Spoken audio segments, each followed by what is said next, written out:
everyone, welcome to Tom's Aviation. We hope you enjoy this next video.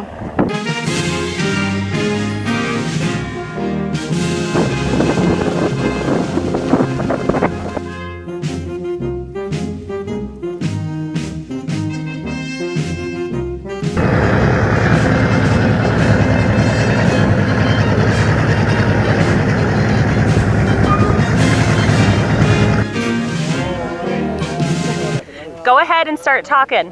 Yeah. The microphone's right here. Go start talking anything you want to talk to them about. It's good to see the 29 again. Yeah. Because I had a lot of good experience with it. We got the outer part of our wing shot off one time, but we made it back, and it was a good airplane. Very good airplane. You know, those props don't look like it, but they're 16 feet 3 inches. And we carried a full 10 ton of bombs, 4,500 pounders.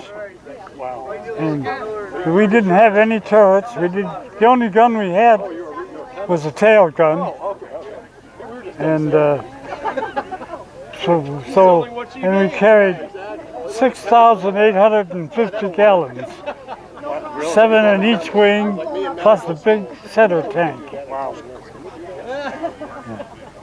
We came back with the peace treaty going to Washington, D.C., and we carried 10 ton of bombs, 4,500 pounders in 2 Bombays. But we made it. Right. We made it. I'm the only crew member left. The rest of them are all gone. But there's not very many of us our age anymore. Oh, you're just a nobody? How old are you? What's your age? How old are you? I'm 96, going on 97 in November. What was the name of your plane? Our plane was called the Chicago Queen, and there was 3 members of Chicago in the plane of Chicago, but that's not the way it was named. The pilot, or aircraft commander as he was called, had the right to name his plane, and he named it after his mother. And he was one of them from Chicago. And the radar man was from Chicago, and I, as a radio man, was the 3rd one. Our tail gunner was 34 years old.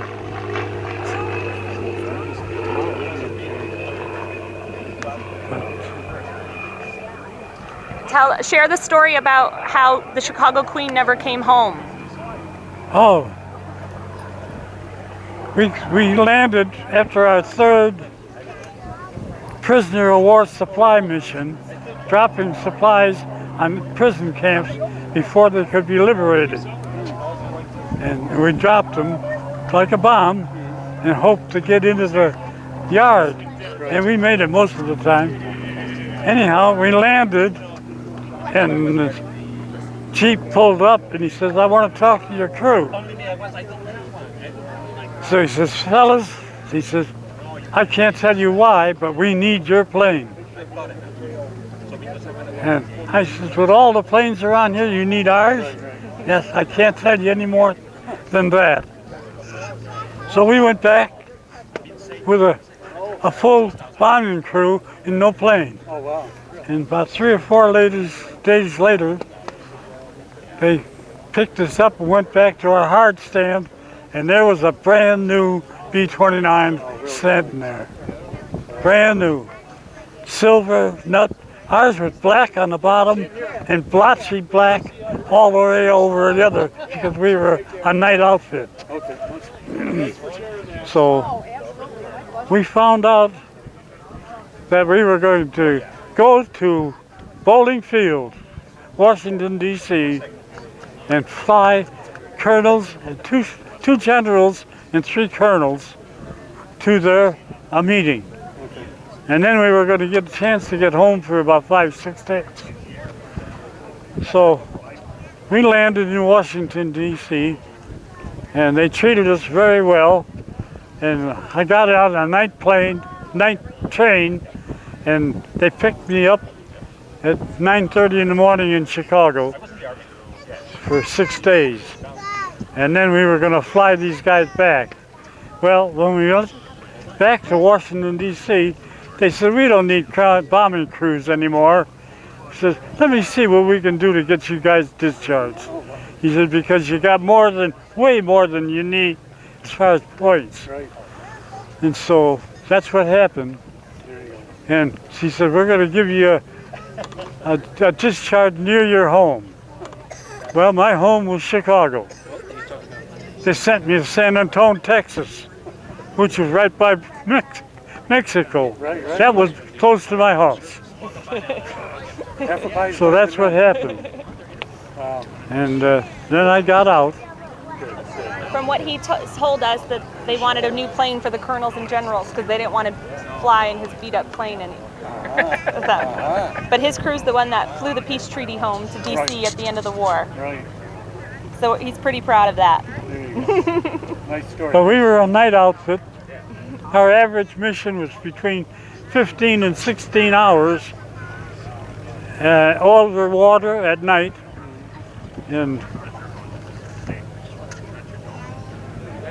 But Japan was never touched before that because we couldn't reach it. Right. And when the B29 come along, that was different. Sure. And we learned a lot from Europe because each outfit had one thing to do, and that was it. Okay. And our outfit had nothing more than Japan's fuel. They're recycling, everything, but the fuel. And when the war ended, they did not have one refinery or storage tank left. We had them all burned up. And you don't know what a fire is until you see a refinery go. Right. So, but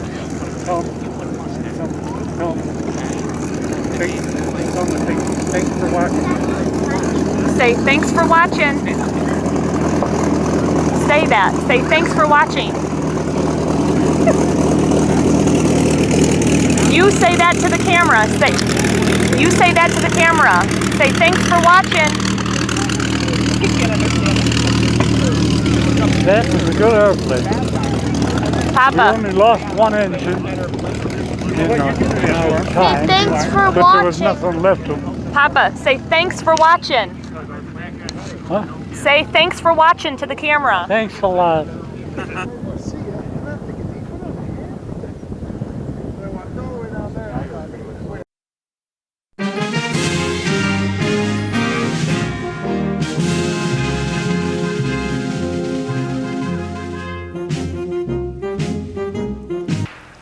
Welcome to Tom's Aviation. Come over here and watch this video.